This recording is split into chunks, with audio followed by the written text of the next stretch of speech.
There's a debate about whether mathematics instruction should center on the direct instruction and memorization of math facts, or whether math should be a subject of inquiry and exploration.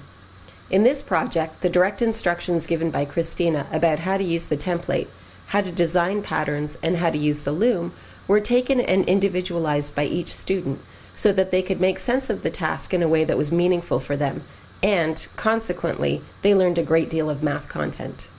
The final product was open to each student's choice of design and how they chose to execute the instructions.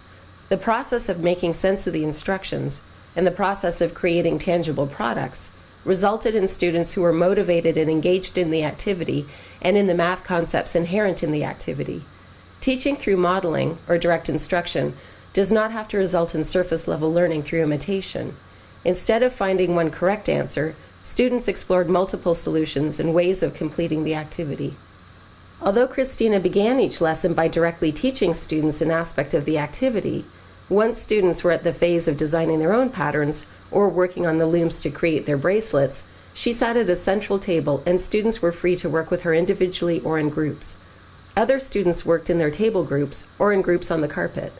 We noted a lot of peer-to-peer support as students helped one another both with the pattern design, with the mathematical analysis of their designs, and with the looming.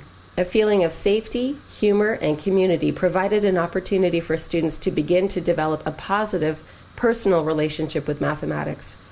Students were able to explore the mathematical ideas involved in the process of design as interesting lines of inquiry, rather than as sequences of memorized steps. Indigenous pedagogy is holistic, in that it emphasizes the need to address the intellectual, physical, emotional, and spiritual development of the student. In this project, students learn complex math by being active participants in activities that they cared about, and through which they made connections to Algonquin culture.